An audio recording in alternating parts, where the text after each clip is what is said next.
साथियों नमस्कार। मैं आर के अमोल 24 चैनल पर आपका हार्दिक स्वागत है। आज आपसे समसामयिक विषय पर एक चर्चा करना चाहते हैं। आज संसद में बहुत गहमागहमी है क्योंकि वक्फ बिल सरकार द्वारा पेश की जानी है। वक्फ बिल के संबंध में काफी दिनों से चर्चा चल रही है और काफी दिनों से कार्यवाहियां हो रही हैं, लेकिन मामला जो है अपने चरम पर नहीं पहुंच सका। यह देश का दुर्भाग्य है कि हर मामला जो है विवादास्पद हो जाता है। सरकार ऐसे विवादास्पद मामलों को उठाए, लेकिन ऐसी स्थिति में देश का माहौल जो है बोझिल हो जाता है और देश में एक सारा काम धाम छोड़ के उसी पर चर्चा होने लगती है। मुस्लिम वोट, हिंदू वोट और तमाम तरह के वोट के बारे में एक भ्रांतियां फैली हुई हैं। हमें हिंदू वोट चाहिए तो हमें मुस्लिम वोट चाहिए, हमें सत्ता चाहिए, और सत्ता के इतने लोलुप हैं कि देश के विकास और देश के किसी भी अन्य मामले पर कोई ध्यान नहीं दिया जा रहा। ऐसी स्थिति में जनता की आपसे क्या अपेक्षा है? वक्फ बिल से सीधे सीधे जनता का क्या मतलब है? जनता का कोई वो नहीं है। ये सिर्फ वोट की पॉलिटिक्स हो रही है, सिर्फ सत्ता की पॉलिटिक्स हो रही है। काफी चर्चाएं हो रही हैं नीतीश और नायडू को लेकर। नीतीश बिहार के मुख्यमंत्री हैं और नायडू आंध्र प्रदेश के मुख्यमंत्री हैं। ये दोनों मुख्यमंत्रियों को लेकर के काफी कुछ संभावनाएं व्यक्त की जा रही हैं, बहुत चर्चाएं हो रही हैं। मुस्लिम वोट जो है उसी के बल पर नीतीश कुमार जो है वो सत्ता में हैं और नायडू भी मुस्लिम वोटों के कारण ही सत्ता में है। अब दोनों सत्ताधारी पार्टियां हैं और बिहार में चुनाव भी होना है।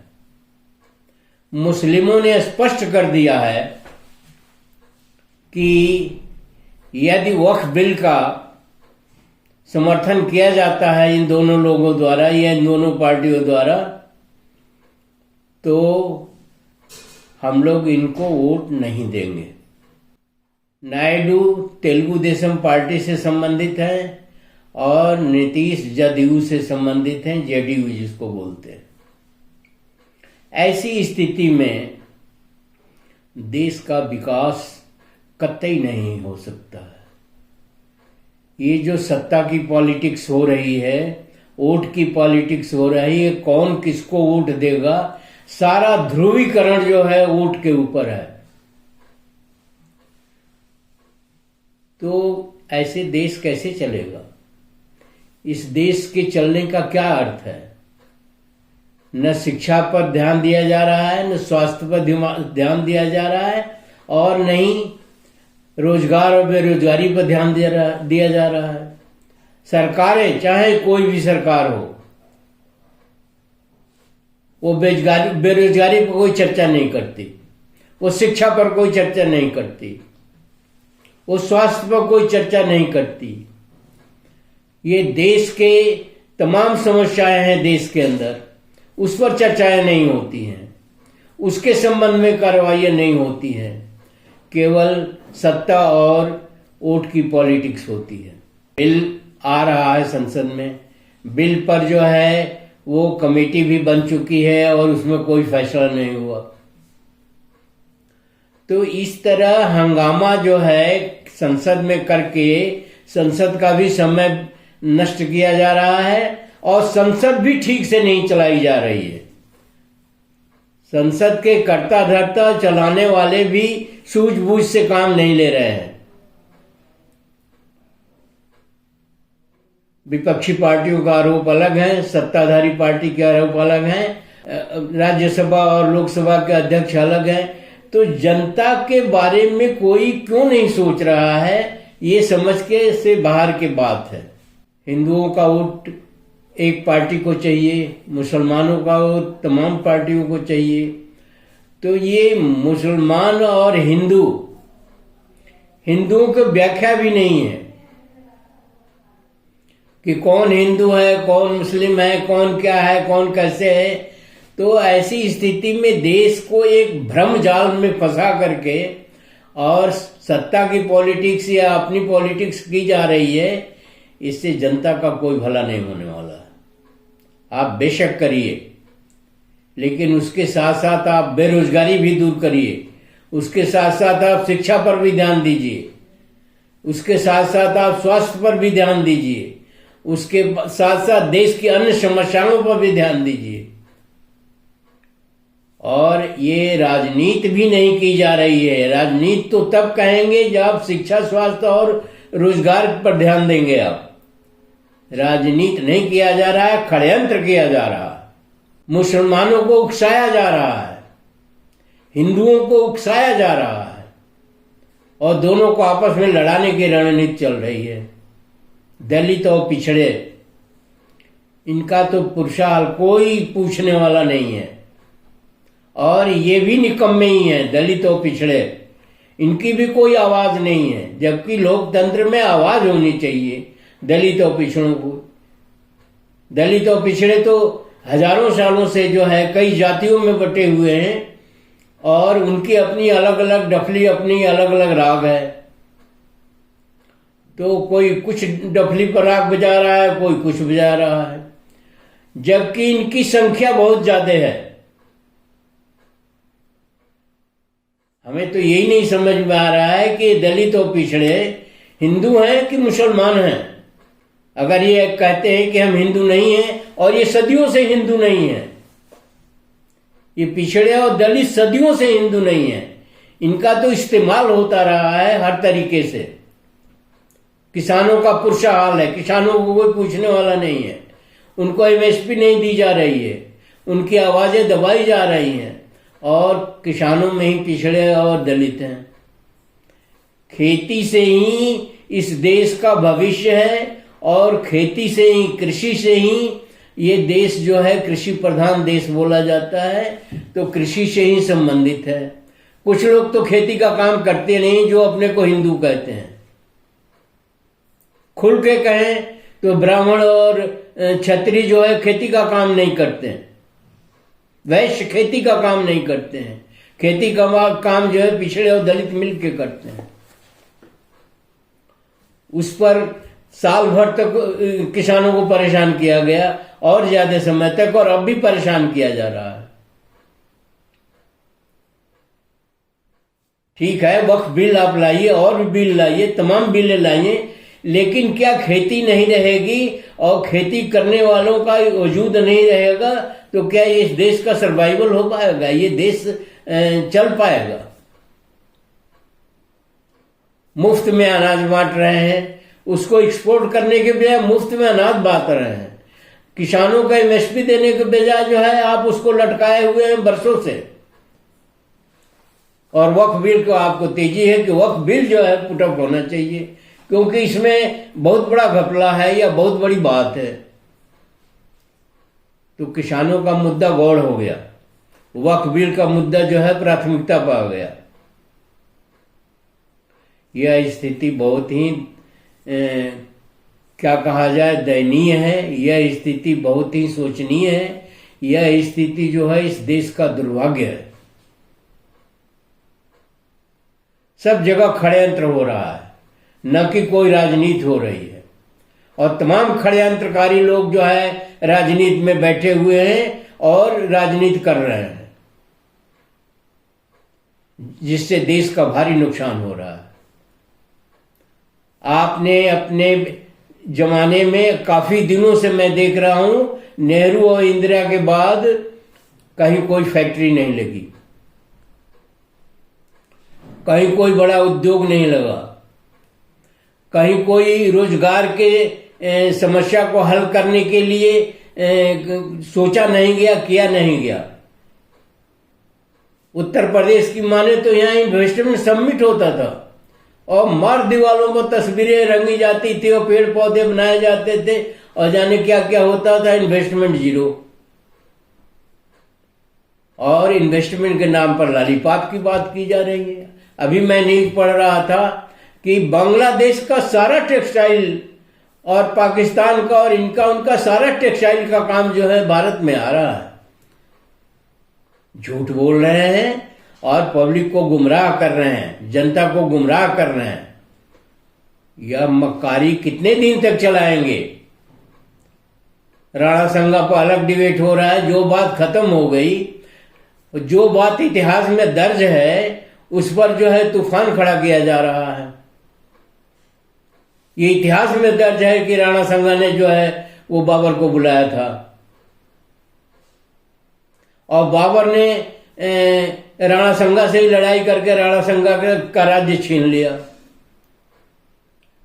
इतिहास में दर्ज है कि मान सिंह सेनापति थे अकबर के। आप किसी चीज को मानने को तैयार नहीं है और अनावश्यक जो है शक्ति का प्रदर्शन किया जा रहा है। और आज से नहीं, हम तो देख रहे हैं 6ठी शताब्दी से शक्ति का प्रदर्शन किया जा रहा है।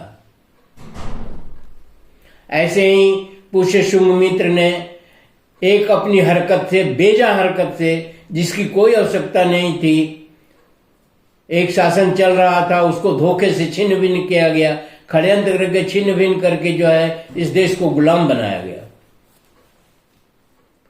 और ये शर्म की बात है कि ये देश 755 साल 800 वर्षों तक गुलाम रहा और कहीं कोई प्रयास नहीं हुआ। अब आपको ध्यान आ रहा है वक्फ बिल, अब आपको ध्यान रहा है हिंदू, अब आपको ध्यान आ रहा है मुस्लिम। इसके अलावे और भी कोई काम है क्या? नहीं है। संसद में और बिल नहीं पेश हो सकते हैं। संसद में ये परामर्श नहीं हो सकता है कि कैसे बेरोजगारी दूर की जाए। संसद में परामर्श नहीं हो रहा है कि शिक्षा पर कैसे जो है काम किया जाए। शिक्षा ग्रहण करने के लिए भारत के लड़के अपना पैसा खर्च करके दूसरे देशों को दे रहे हैं और शिक्षा ग्रहण कर रहे हैं और आप बिल्कुल मौन हैं। यहाँ के कामगारों को एक मुख्यमंत्री जी कह रहे थे हमने इजराइल भेज रहे हैं। यहाँ के कामगारों को आप इजराइल भेज रहे हैं, यहाँ के कामगारों को यहाँ काम नहीं मिल रहा। तो विदेशियों को यहीं बुला लिया जाए, वो इस देश का संचालन बहुत बढ़िया तरीके से करेंगे और आ जाएंगे। इसमें कोई दो राय नहीं है कि आप फिर गुलाम बनेंगे, क्योंकि आपकी हरकतें वैसी ही हैं जो पीछे होती आई हैं। संसद में आज बिल पेश हो रहा है। संसद का नजारा देखने लायक होगा और उस नजारे के बाद नजारे ही नजारे होंगे। ये इंद्रधनुषी राजनीति जिसमें अनेकों रंग है, इंद्रधनुष में तो 7 ही रंग होता है, इसमें अनेकों रंग हैं जो देखने को मिलेंगे कि कहीं नायडू की मुसीबतें बढ़ रही हैं, कहीं नीतीश की मुसीबतें बढ़ रही हैं। नीतीश जैसा पॉलिटिशियन तो खोजे नहीं मिलेगा। आप पहली शताब्दी और पहली शताब्दी से पहले जो है आगे तक लेंगे तो नीतीश जैसा राजनीतिज्ञ नहीं मिलेगा, जिनको पलटू चाचा कहा जाता है। और बिहार जैसे पिछड़े प्रदेश के जो है मुख्यमंत्री हैं, किसान ग्रुप से आते हैं, पर उन्हें किसानों की कोई चिंता नहीं, किसानों का बिल लाने की उन्हें कोई मतलब नहीं है। नायडू की भी यही स्थिति है और सारे नेताओं की यही स्थिति है। मैं तो कहूंगा कि सारे नेता जो है, क्यों नहीं ध्रुवीकरण हो रहा है, क्यों अलग अलग पार्टियां बना करके आप जो है देश को कंगाल बना रहे हैं, देश को अशिक्षित बना रहे हैं, देश को जो है गरीब बना, देश को जो है अस्वस्थ बना रहे हैं। पूरा देश आज अस्वस्थ है वक्फ बिल के नाम पर। अभी और बिलें आएंगी इस तरह की बिलें जो देश का अहित ही करेंगी, हित नहीं करेंगी। आप किसानों को एमएसपी नहीं दे रहे हैं। किसान बेचारे किस स्थिति में काम करते हैं और क्या उनका उत्पादन है उसके बारे में आपकी कोई सोच नहीं है, आपका कोई बिल नहीं लाते। किसानों की जमीनें लेने के लिए बिल ले आया।